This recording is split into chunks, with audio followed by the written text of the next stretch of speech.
digestive system and sinuses. I have chronic sinusitis. Which is why you wear the mask. Yes, I can't be around. Real leery of germs.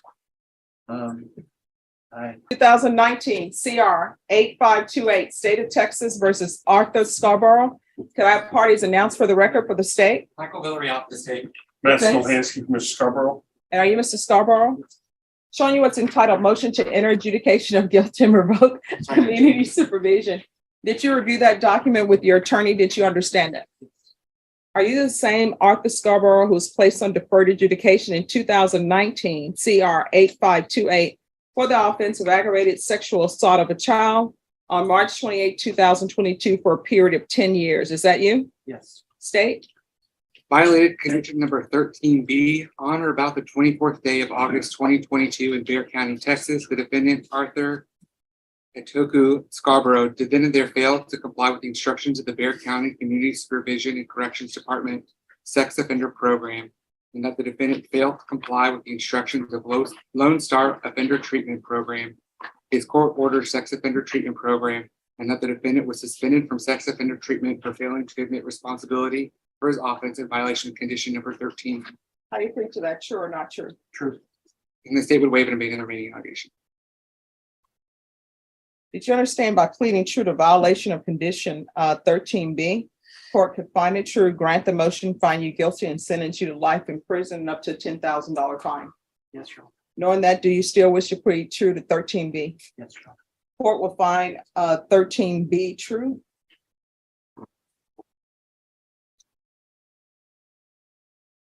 Is there an agreement? There is not, Your Honor. All right, state, what are you requesting?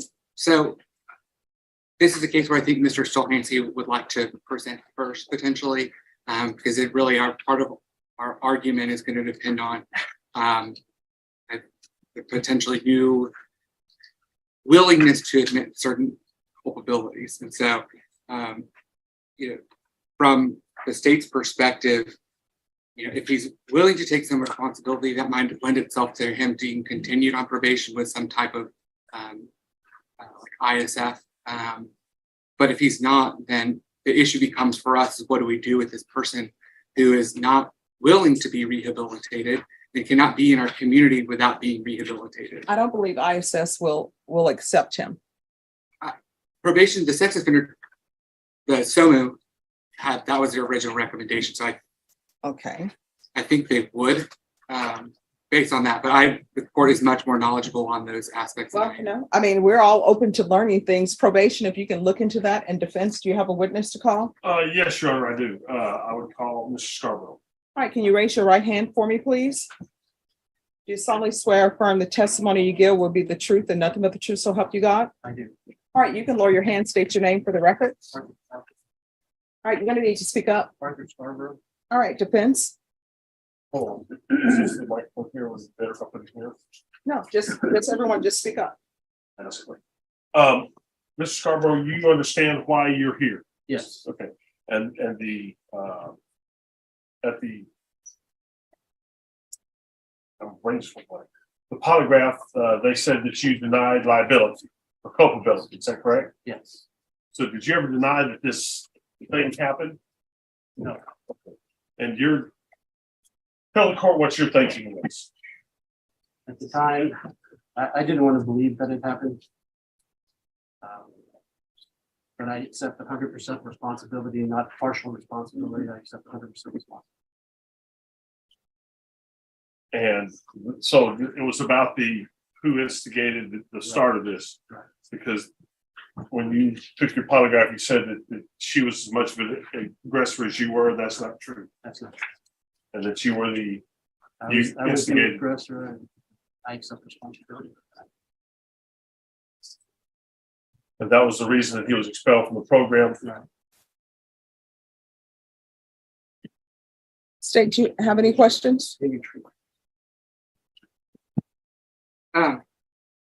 So I just want to make sure that I'm clear and I'm understanding is that you reported initially to your sex offender provider that this was unwanted and not provoked or initiated by you. Do you remember telling them? I You did say that. yes, And Are you telling this court now that that statement is not true?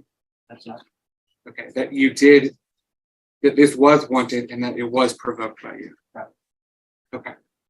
I've had a lot of time to think it over, especially while I was incarcerated for 61 days, and then I'm on house arrest for the 35 days.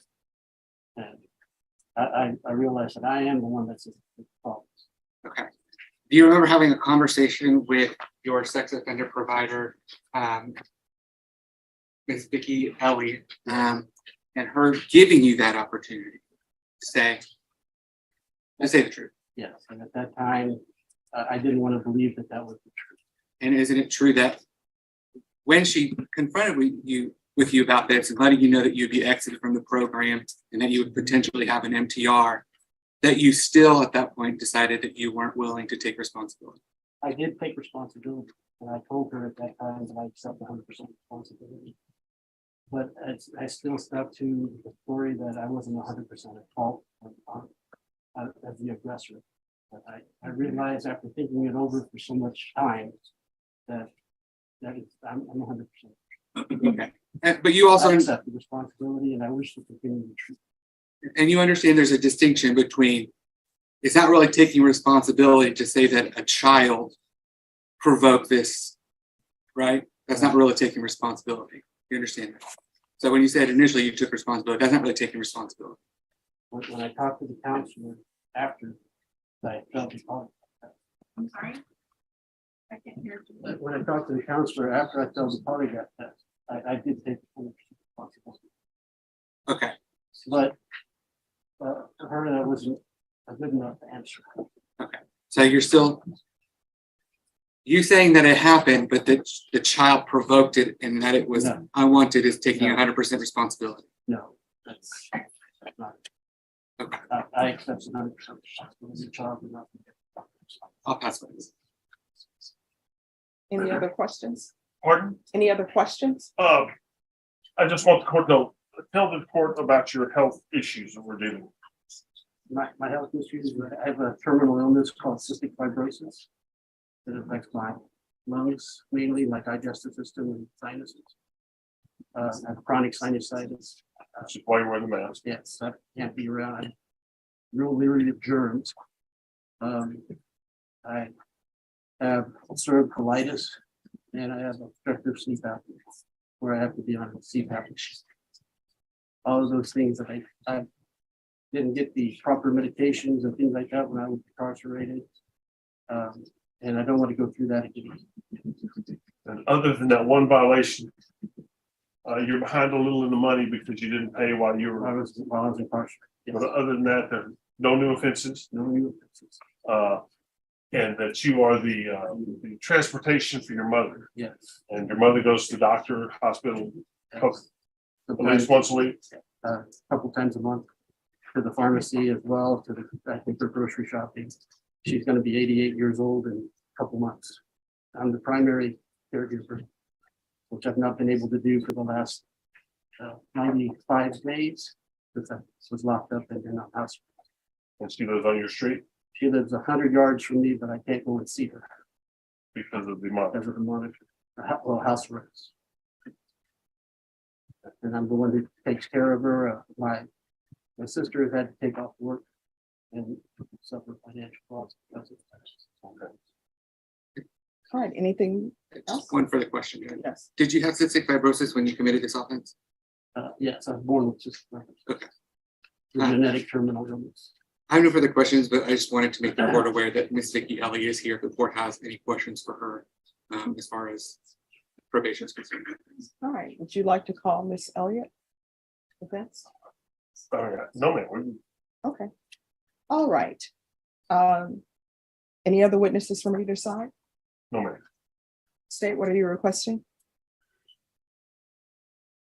Judge, I'm going to request that this court revoke his supervision at this point. You've prosecuted cases, you have defended cases. I think this is a clear case where he still is. He's saying, well, I took 100% responsibility afterwards, but that's just not the case. That's why we're here. That's why he pled true, is that he didn't take responsibility.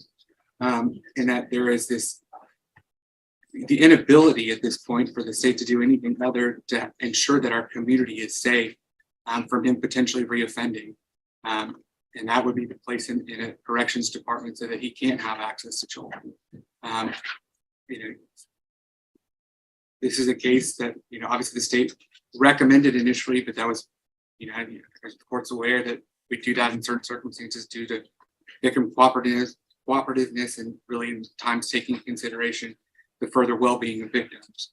I think he was given an opportunity. He continues to not take this seriously or make good efforts in progressing his treatment. And so we're going to ask the court to revoke his community supervision and sentencing.